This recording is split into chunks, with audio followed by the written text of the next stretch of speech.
Hello, hello, hello. There's three hellos because there's three people in the call. We've got on my left Andy Hayden or Andrew Hayden and James Bland in the middle and little me on the outside. Not so important.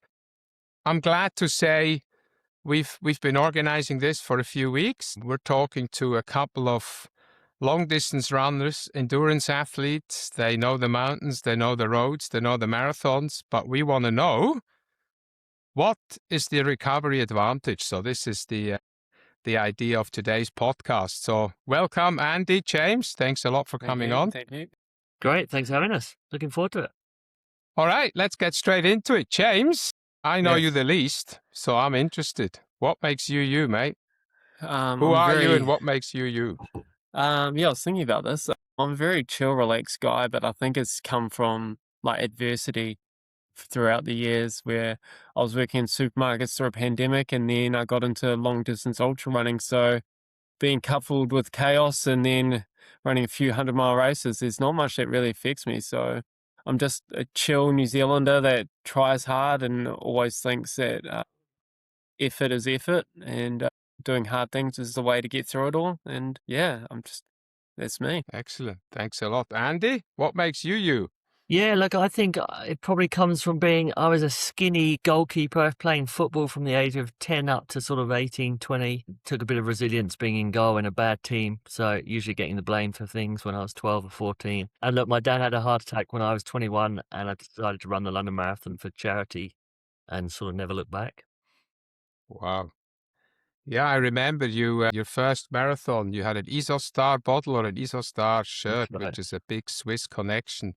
Oh, okay, nice. I also had what used to be called a Walkman on the side and a Nice. tape playing the Rocky soundtrack and some headphones. That's how long ago it was. Mate, you're showing your age. 1995. This is amazing.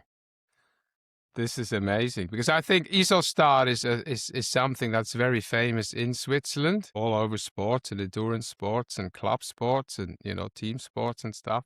But I've never seen it abroad. So for the London Marathon back then to be at or have that as a sponsor or something is quite amazing for us little Swiss guys. So you've already mentioned how you got into performance, two really good reasons how you got into endurance sport. But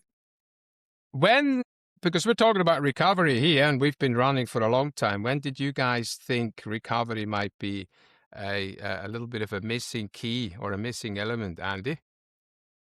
Yeah, good question. So when I started back then, if I'm honest, recovery for me was playing football, going for a run, and then joining everyone else in the pub who was still in the pub after the football match. So my Sunday long run was being squeezed in after the morning football game before I went to the pub. So I'm pretty sure at 21, I think youth allows you a bit less need to focus on recovery. And B, I had no idea what recovery was all about. And, we are talking a long time ago, no internet. I just used to read the odd running magazine on how to train. Runner's World. Runner's World, exactly. That was it. That was me. So, yeah, I think it's definitely, obviously, what I do has evolved. What the world tells us we should be doing has evolved. There's a lot more science behind it. And I guess, from what I know, the original ultra runners, not the original ones, the original modern ultra runners being the guys back in the 40s, 50s, 60s, they were drinking gin and having a nip of whiskey, and they thought that was the right thing to do back then, as I understand it. So the world has changed a little bit.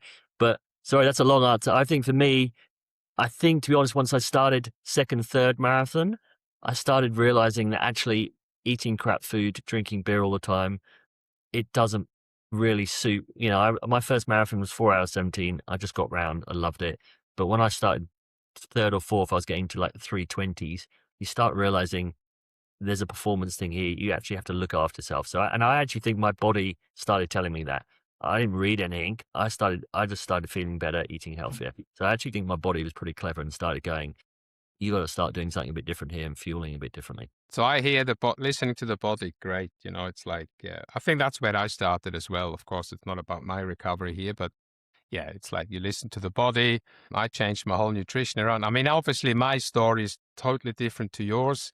Mine was a weight loss journey of 42 kilos. I needed to shift some weight. So obviously running, and then suddenly you eat.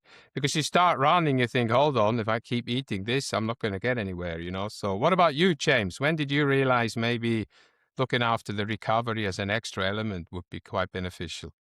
I think it was mainly when I started pushing huge volume because there was just so much social media about numbers.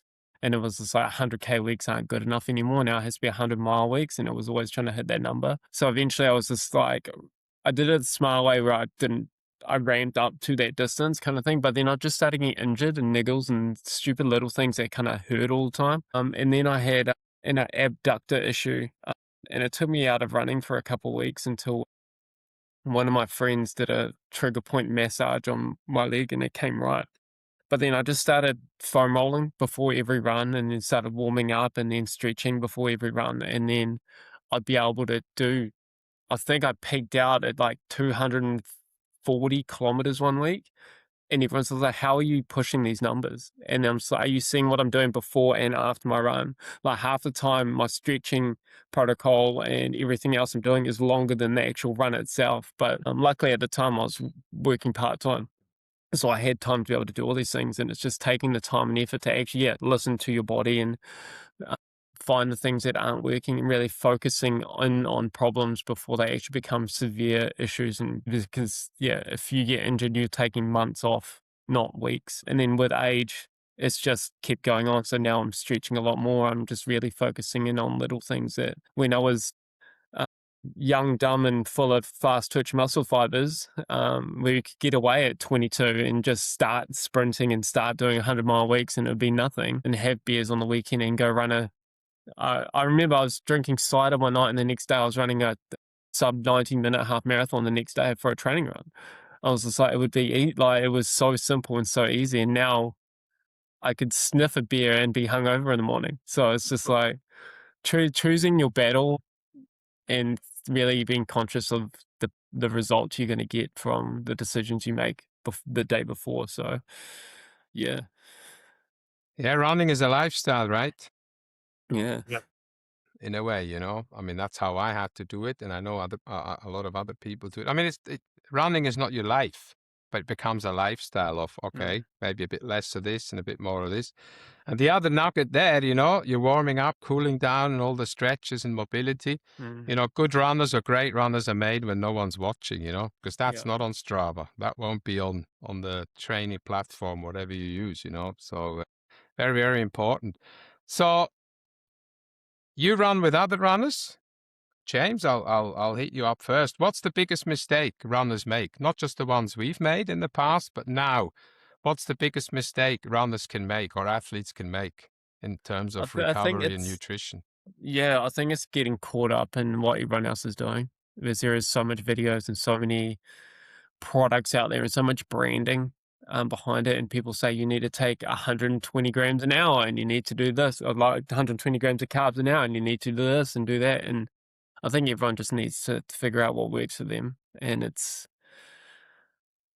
is a battle and it does take a while, and it's taken me, and I'm still learning, and I think everyone is still learning in this ever-evolving sport where I've been doing it for 7-8 years now, and I'm learning stuff off a podcast every other week, and I'm like trying different things and doing different things. So it's taking everything with a grain of salt and just finding out actually what works for your body and what works for you, because we're all different, but we're all trying to achieve the same goals. But it's just the way we get to that point is going to be the difference. So just find out what works for you.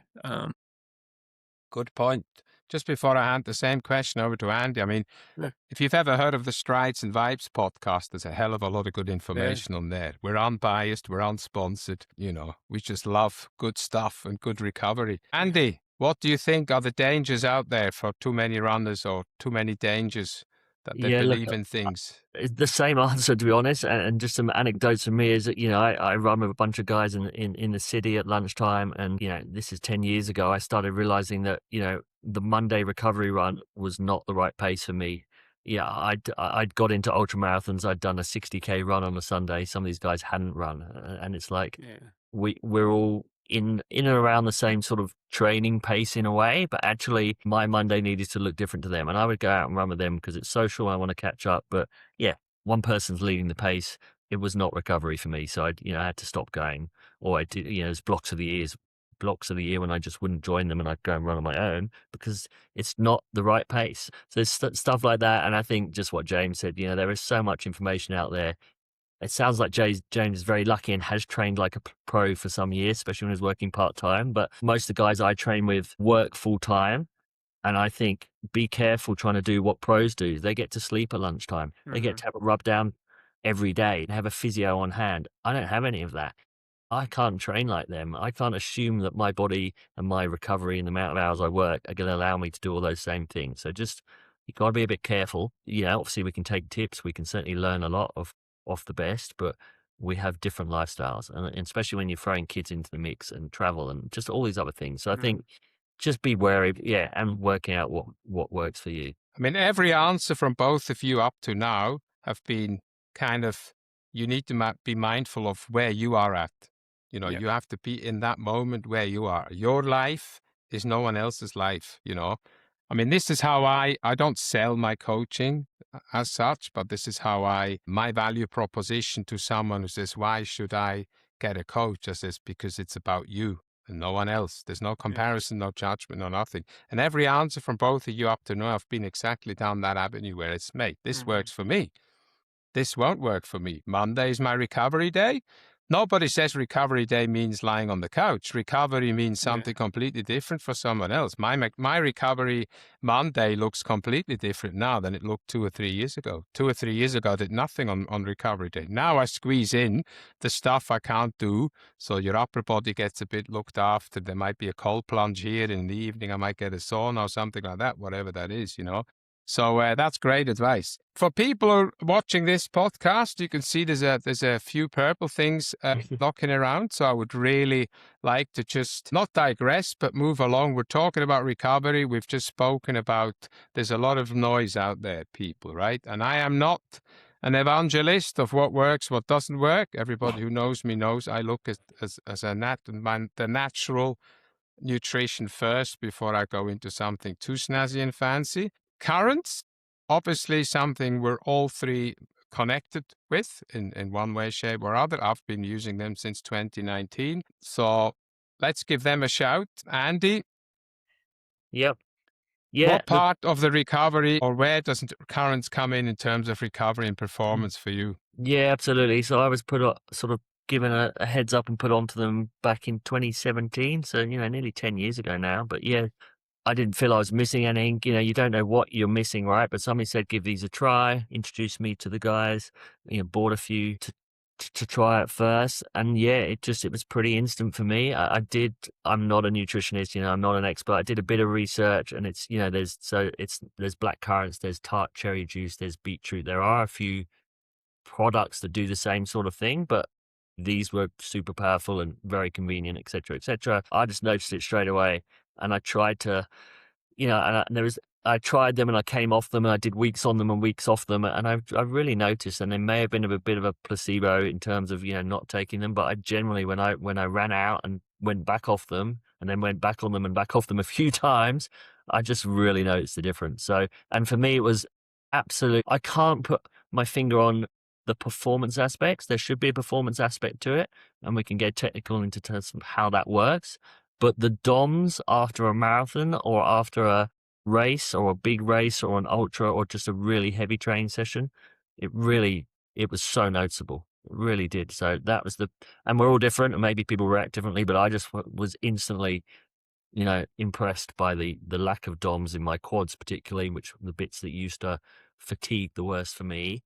I'm just like, wow, this is a game changer. This is really making a difference.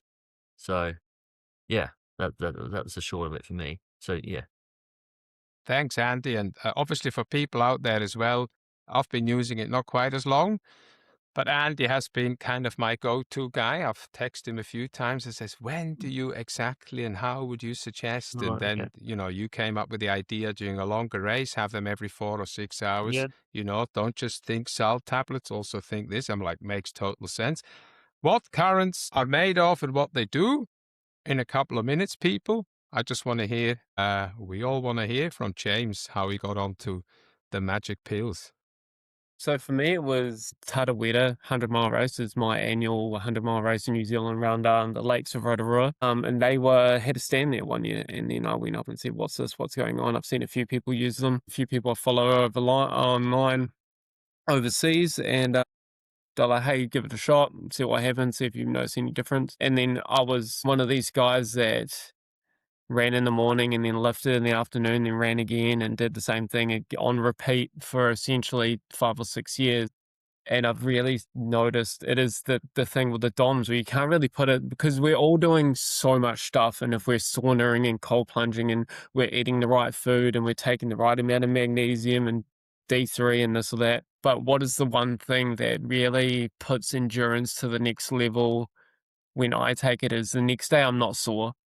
And I'm doing brand new workouts. For the last couple of years, I've just been doing straight volume. So the bottom of my triangle of endurance, I can go up run 100-mile race tomorrow kind of thing was always there, but it was like the lacking of all the other stuff. And when I go onto new programs, you expect there to be muscle fatigue and different DOMs and you're working different muscles and I'm running up hills doing different things. But then I just started ramping up on CurraNZ. So I was taking 2 a day. Now I'm taking 4 a day. And then the next day I'm just doing the same workout and I have no muscle fatigue and and it's not because I'm not working hard enough. I always have the quote of effort is effort and you only train as hard as you train. And with all these races so close together, I'm pushing myself at every workout. And then the next day I'm fine. And I'm like, the only thing that I've changed is I've ramped up my training and I've ramped up my CurraNZ. So it's definitely got a lot to do with muscle fatigue and endurance in the muscle. So it's always just been a go-to for me. And if it wasn't there, I wouldn't know because I've always been taking it. So it's just part of my stack. That's just always been a thing for me. So. And then for me, Murray, I mean, what I should mention, I was 43 back in 17. So, I was not, and I'd been running since my early 20s, right? So I was not naturally supposed to be doing any PBs. I'd done everything. I tried every training. This is before Super Shoes came along and gave us a bit of a one-off boost. But yeah. I was able to train better. And I did actually perform, and I broke my PBs over 5K, 10K, at 43, having not just taken up running, having been running the same trainings since I was 30, to be honest. So I did have this one-off, I'm actually, I'm able to train harder here. I could go harder longer. Yeah. So it felt like a game changer to me. I didn't change anything else. Didn't change my training. And, that's got to be one of the things with all the recovery stuff that's helped me go pretty much running well into 48, 49. I'm starting to tail off now a bit at 50, but I never thought I'd still be running pretty competitively at 48, to be honest. Yeah. So you're at a disadvantage, Andy, in comparison to me. Well, I'm just going to start taking 4 a day now. Andy. I'm only on 2. Hey? I got to start taking 4 a day, and maybe I'll be back again. So I haven't tried. It's the 4 a day. Yeah, but you've got a fast Andy to compare yourself with. I've only got a slow Mario to compare myself with because I hated running in and when I was younger. So, but I certainly joking aside, yeah, I feel stronger, better, recovery. It's the key. It's absolutely key. So, folks, what's CurraNZ? For those who don't know, they're a pill made out of probably 83 black currants, New Zealand black currants, Pacific black currants. So the creator was a scientist, New Zealander, moved to England, Great Britain, where one of the owners lives there. I think they're produced there and so on. But of course, you can look it up on the website. There's websites in New Zealand, Australia, the UK, and America.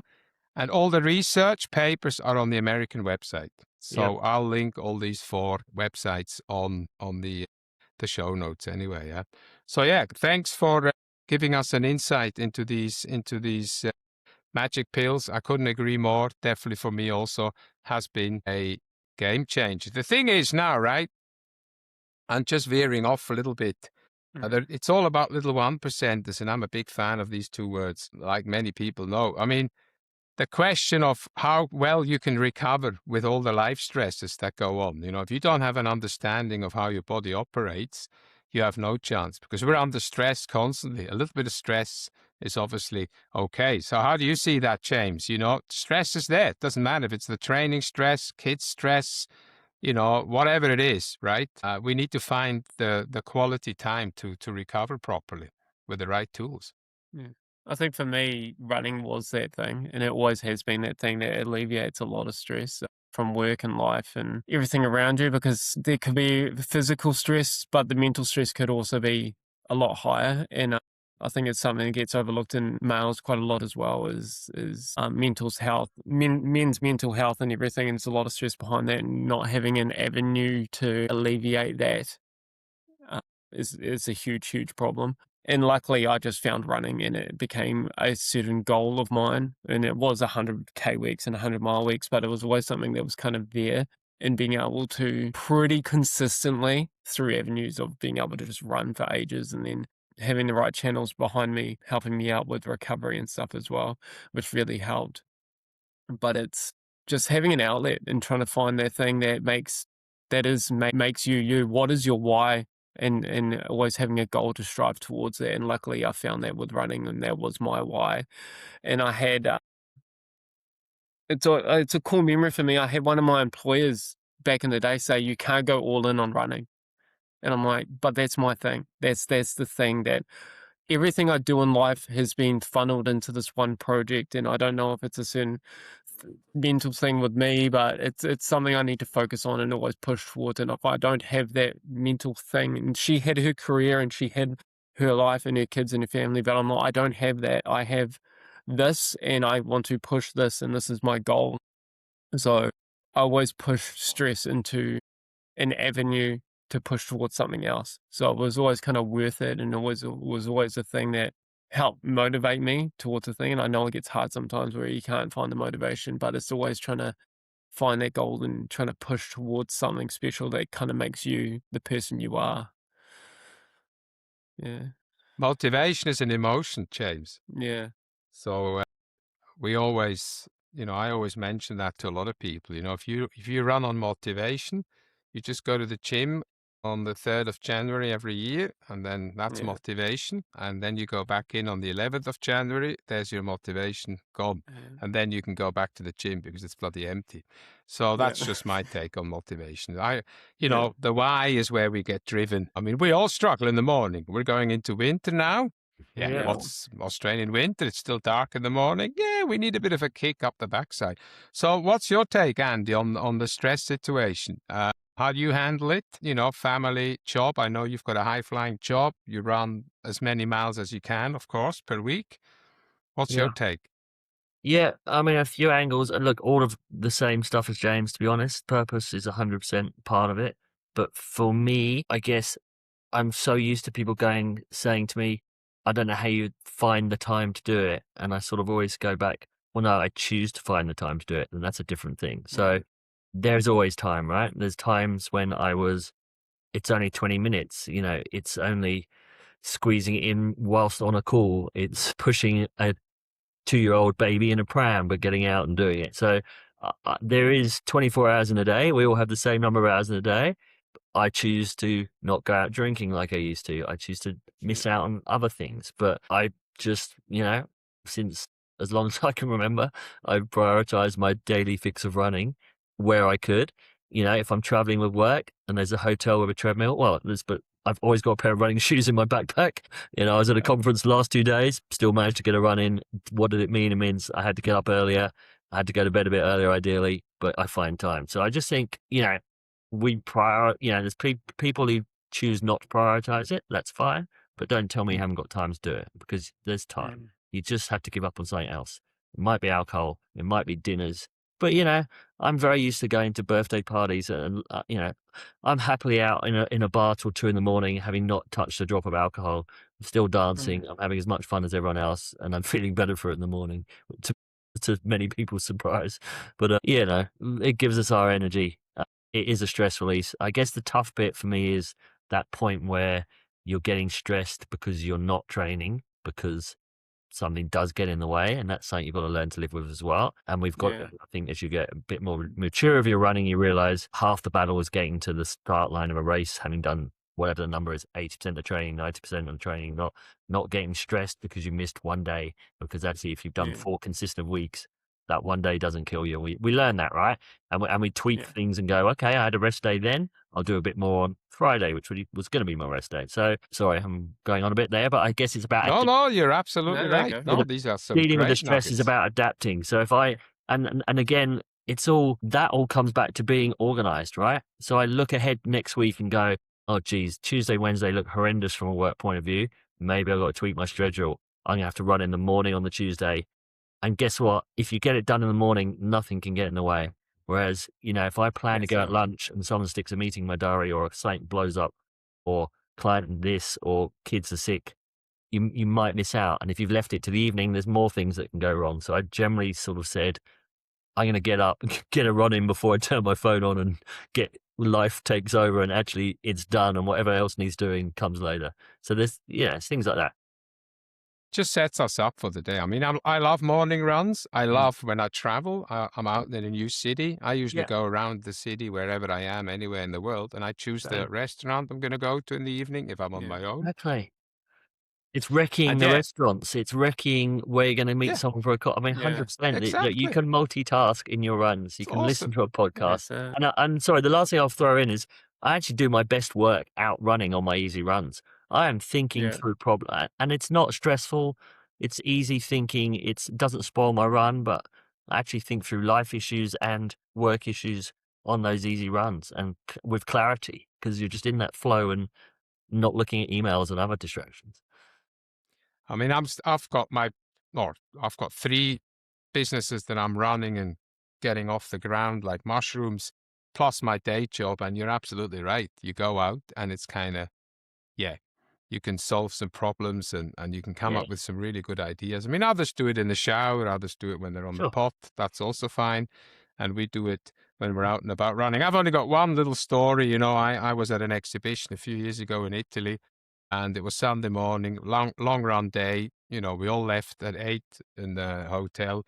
I sat down at 7:30 for breakfast, and the guy opposite me, I think it was our guy from Indonesia, looks at me. So, how long did you run this morning? I says, I only got 21 Ks in because we have. He nearly fell off the chair. For him, that was like someone's end goal and I said, sorry, I'm only, I didn't mean it in any way. I just said I only got 21 in. I wanted to do 25, but I didn't have more time. Plus, I'm a slow runner. So anyway, now you just mentioned going to bed early, and all hail to alcohol-free beers, by the way. Yeah. I love that. Now you can actually still be there and everybody thinks you're having a drink and you feel much better the next morning. Plus, my Whoop will tell me if I've done alcohol or not. Sleep. How much do we prioritize sleep? We've quickly brushed on napping for those who can. Yeah. Andy, sleep? Massive. Yeah, that's one of my, when you sort of put some questions together, sleep is the one I kept coming back to. I've been prioritizing sleep for 10 years. It's just non-negotiable. I mean, you can't always control it, but I really think it's a really simple one, right? Well, what's the point of spending all this money on products and all this other stuff if you're not controlling sleep, which we can control to a certain degree, at least trying to get it. Of course, neighbors and issues and things happen, but I mean, again, it's consistency, right? And again, it's locking it in. If you're locking in sleep when you can, it doesn't matter if you have a crap night here and there, because you're consistently doing it the right thing 8 times out of 10. The big one for me is alcohol. I don't know when it happened. I can't remember, but there was a point in which I realized I'm not recovering. I think I'm sleeping. I think I'm sleeping well because I'm passed out. That is a very different thing to having good quality sleep. And this is obviously and it's great having watches that give us a bit of a sense now, but I kind of sort of started working that out on myself, particularly red wine. I was like, I just can't cope in the morning. I cannot run. I have got no energy. It's partly the alcohol, but it is the quality of my sleep that is being wrecked by drinking, to be honest. So that's something I've just avoided. And then, thinking about when you eat, thinking about when you have your last coffee, just to try and do that. And I saw like a TED talk about 10 years ago around people planning sort of missions to space and stuff. And there was a few in there that went a bit further before we all had the tech on our watches, but just talking about, it's also about the temperature. And I think the number was 14 degrees, which is hard in Australian summer, but it's also about, it's actually, you sleep better and you recover better when it's quite cold. Like you get warm under a duvet, but actually your room, and I started thinking about, oh, that's interesting. Let's actually think about the temperature of my room if I can control it. And you know, because it's important. Yeah. So, Dark and cold. Exactly. yeah, Complete exactly. darkness is what we It's need. also going back to, it's what our bodies, you know, I do believe in the sort of the rhythms, right? It's sort of what humans have done for all these years, right? We've actually only had electric lighting for what, 100 years of the tens of thousands? It's like some of this stuff we forget, right? It's all very new stuff. Phones, what, 10 years? Like, you know, our bodies are warm showers since 1930 or 1940. Just imagine. Crazy. No, running warm water. Sorry, not warm showers, but running warm water only in the 40s or something. So I know I'm getting old, but I think there's a lot we know that we forget as well, right? I think the human race is forgetting quite a few things because marketing doesn't, you know, no one makes money out of me sleeping well. Well, I guess the bed companies. ResMed, though, they're across where I live. ResMed. They live on your sleep, That you can go and sleep there probably. James, how do you prioritize sleep? I mean, I've just got my nugget for me is always sleep happens in the evening, not in the morning. Yeah. Right? That's my take. What's your take? I'll just start with that. Yeah, that's why you find yourself with your feet and your hands outside your blankets when you wake up at night. It's because your body's trying to cool itself down because you're just too warm. Sleep is number one. It's been, I think, for the last, because I've been, let's use the word in between jobs. Actually, let's use the word, I've been a professional trail runner for the last 2 months. I've been prioritizing sleep for recovery. Because I ran Tarawera 100 mile in February, 6 weeks or 5 weeks later, I ran Ring of Fire 100K and pretty much blew myself out in both of those. And then once I got back to Australia, the week after, I've just been sleeping in as much as possible, essentially. And I think that's been the biggest thing in my recovery because normally I'm so on, and this is coming with the new coaching I've been getting as well, is I'm a dangerous man with a bib. I'm always looking for the next bib and the next race and doing the next thing. So I always come into these events always half cut, like always injured or always not injured, but not at my full potential. Like I'll have DOMs or I'll have something else or they're just a bit wide. And then lately, this training block, and it's one of my first ones where I haven't done anything stupid and I haven't gone and run a 4-hour 50K and I haven't done any other events in between these two races. I've been really focusing on sleep, and I think that's been the biggest difference in what I've been doing lately and the strength that I've had in my training and the ability to actually recover and let your body rest. Just take a minute, because I think so many people are just like, what's the next thing I need to do? A morning run, and I need to go work out and then swim and then bike and then another run, and I need to do all these things and stretch and yoga. And I think that coupled with work and life and stress and kids and I have to walk the dog and all these things, you're never slowing down. And I think sleeping is the one time you just need to have a break, and maybe you need the extra hour.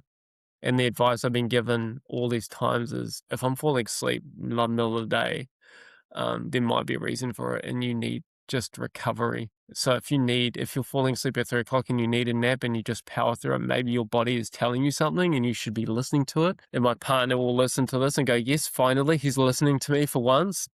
And your body is telling you something. And if you're waking up tired, go back to sleep. You just need more. And you may need to go to bed earlier, and you may need to make other sacrifices. Because back in the day, I was that guy that got up at 4 a.m. I started my supermarket job at 6 a.m. I was up at 4 a.m. I would run for an hour, go to work, finish work, run for another hour, go home and be on repeat. But I would sacrifice the night before. I'd be in bed by 8 p.m. and not be online with my friends and not be out socializing because I had other goals and I was in a different part of my life for that. So I sacrificed one thing for another, but we all have to make those decisions, and sometimes they're hard, and sometimes you don't have a social life because you need to recover because you've got a goal that is more important to you than being out with your friends for an hour at night. So sleep has just been the biggest thing, and I think out of anything, it's the one thing we actually need to prioritize. And if you're going to pull a lever somewhere, you have to pull the one where you get more sleep. Excellent. Before I go to the next question, thanks a lot, James. I love that. I mean, I'm in bed at 8:30 since many, many years now. The good thing, folks, nothing's live on TV other than State of Origin, right? And maybe the Football World Cup coming up. Everything else is somehow, somewhere So you can watch it at your own leisure, right? Yeah. Back in the day, that wasn't possible. You had to stay up if you wanted to not miss the episode of whatever it was that people are watching. I mean, just a little bit on caffeine as well. I'm playing around with it at the moment because I've got a bit of, not time, but my wife's away, so I can kind of go to bed whenever I want and get up and all this kind of stuff. And I've reduced my espresso intake, and it's made a huge difference already. I only drink in the morning, but I have probably too many. Everybody says 6 espressos every morning is a bit too much. I'm like, okay. And what the effect is on the nervous system, and it's actually quite crazy. My heart rate variability is going up. And since I've gone 50%, not cold turkey, but like 50%, 3 espressos. The last one's at 11 in the morning. That's it. So anyway, my little nugget for you folks, but it's not about what I'm saying. Before we go to the quick fire questions, I've just got one thing that I would like you guys, and we'll start with you, Andy. One thing you would advise people to do from today, what would that be? Jeez, There's that's other very runners broad. out there, cyclists, whatever. What would you say? I've got no idea how to answer that. It could be anything, and without context. But I think we've already talked a little bit about it. But focus on your why, because when everything else falls apart, that's what keeps you going. And I'm probably in a bit of a transition zone of my why, to be honest, because I'm getting older. Performance isn't what it used to be, and it's not about chasing goals and times, but it's running's what I love doing. So. Yeah, why do I do it? I do it because I love it. So do what you love doing. I'm not really following a training plan at the moment. I'm actually having some chill out time and just getting out and running, which is nice. So yeah, I think you need to come back to the why, because when it's cold and dark and you want to put yourself to bed and you want to get up early, nothing else will hold you truer than the why, right? Whatever the why is. So I do think, and get it right. Don't have a flimsy why, and don't fake a why. You really need to have you got to believe, don't have someone else's why, right? You got to believe in that why. You really do. And when the going gets tough and you're in the middle of that race and it's hurting or whatever it is, you're stressed. The why will bring you back on track, I think. Great point. What about you, James? What would you tell someone to start today or tomorrow? If it isn't the same answer of having that goal and the why, and I need to do this myself, is believe you can do hard things. And it's Rachel who won Cocodona. She said, "Why not you?" And that was the thing that stuck with me. Why not me? Yeah. And I think people, these races are hard, but they're not impossible. And everyone's out here for you to succeed in everything you do. And if they're not, then they shouldn't be around you. But everyone's here for you to succeed, and why not you? You are here to do a thing, and you need to believe in yourself that you can do this thing. Because what is the regret cost of not doing the thing? So I think with myself, and I tell everyone else, because they're like, I don't know if I could run a marathon or I could do 21K, or I'm like, come on, we'll do it tomorrow. Because I believe you can do it, and I know you can do it because I've been there, and I'm in a different part of my journey than you are right now. But you really need to believe that you can do these things, and we can all do these things, and everyone is here to support you in your goals and for you to accomplish these things. So why not you? Just believe and really focus in on yourself and that you can do these things. All my runners at UTA the night before got the same word in capital letters. Just what you said, believe. You go to that start line and what Rachel Entrikin says is a cracker. Why not me? Yeah, exactly. Yeah. No, I love that. That is really good. That's it. Also, it humbles us to say, hey, we're all humans. We all start in the same place. Like you just said, James, someone says, oh, I can't really run a marathon. Who says that? Who says, who's got the right in this world to say you can't run a half marathon or you can't run a marathon? I had a guy in England when I started running telling me, I wouldn't sign up for a half marathon. I don't think you can do one. I'm like, hold my beer. And I had a beer and I gave it to him and I said, hold the bloody thing. And I ran back to the hotel just to prove him that day. I just, so anyway, last but not least, let's do some quick fire ones. I'm not going to say sleep or nutrition. The answer is clear. We already said sleep. Yeah. You can do all the right things already.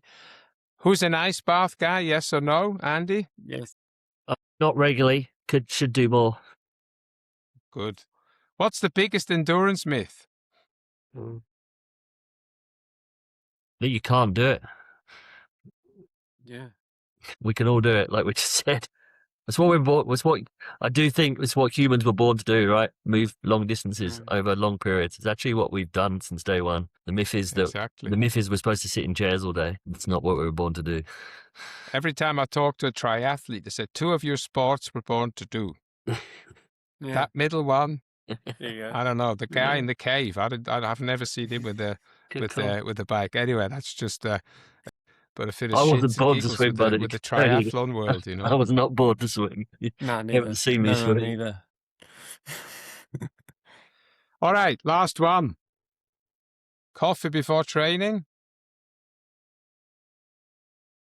I'm a no. For me, that's a yes.